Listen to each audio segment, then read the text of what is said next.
Constitutional court बनेगी और हम इसकी हमायत करेंगे। मैं आज इलेक्शन के दिन भी ये पैगाम दे रहा हूँ। ये उनको बिल्कुल ज़ेब नहीं देता जिन्होंने सारी ज़िंदगी उनको जो इज़्ज़त मिली है वकला बरादरी ने दी है, और वकला बरादरी जैसा इंडिपेंडेंट एमेंसिपेटेड कोई शख्स नहीं है। जी बिल्कुल, पंजाब बार कौंसिल के इलेक्शन के लिए पोलिंग का अमल जारी है। जब सुप्रीम कोर्ट बार का इलेक्शन आया था तो कहा गया था कि ये 26वीं तरमीम के खिलाफ रेफरेंडम होगा, तो फिर आपने देखा कि वो इलेक्शन भी इंडिपेंडेंट ग्रुप भारी मार्जिन से उन्होंने कामयाबी हासिल की। तो इस वक्त सरबराह एहसन भूनसा मौजूद है।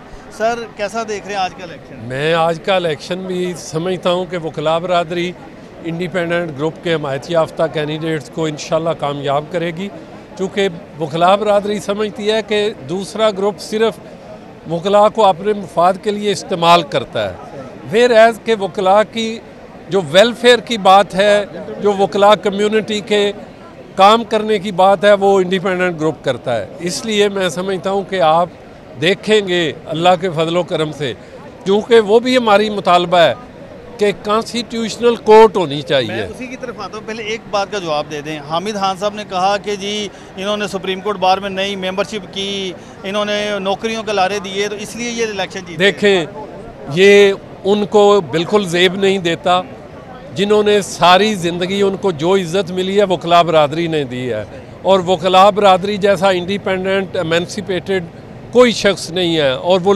सोसाइटी को लीड देते हैं। वकला बरादरी किसी लालच में और किसी के वरगलाने में नहीं आते, वो अपने ज़मीर की आवाज़ करते हैं।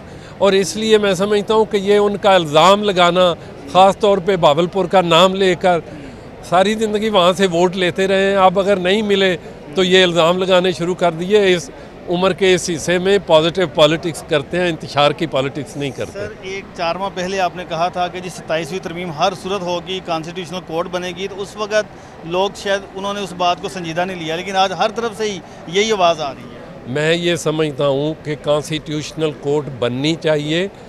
ये लिटिगेंट पब्लिक और आम आदमी के फ़ायदे में है, और इंशाल्लाह ये हमारा मुतालबा है सुप्रीम कोर्ट बार एसोसिएशन का, पाकिस्तान बार कौंसिल का, कि ये कॉन्स्टिट्यूशनल कोर्ट बनेगी और हम इसकी हमायत करेंगे। इसलिए कि आम आदमी के केसेस जो हैं वो 50-50 साल से पड़े हैं, 40-40 साल से पड़े हैं।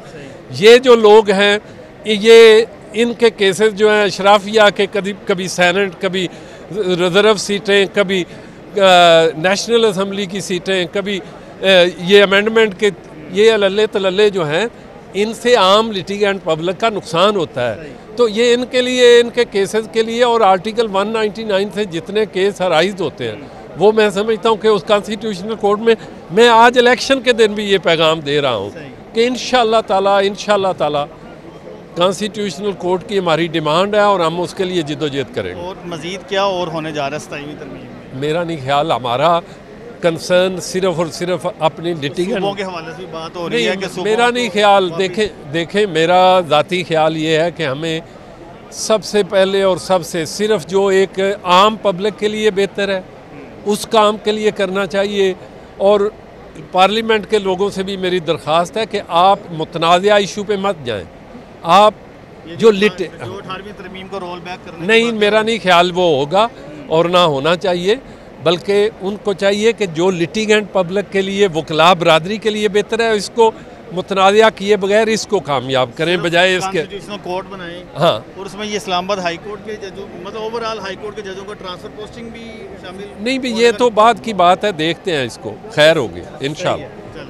जी बिल्कुल, सरबराह इंडिपेंडेंट ग्रुप एहसन भूनसा हमारे साथ मौजूद है, और उन्होंने एक बात वाज़ेह की है कि 27वीं तरमीम हर सूरत होगी, और इस हवाले से उन्होंने कहा कि कॉन्स्टिट्यूशनल कोर्ट भी बनने जा रही है, जिसका वकला का दरीना मुतालबा था। जी।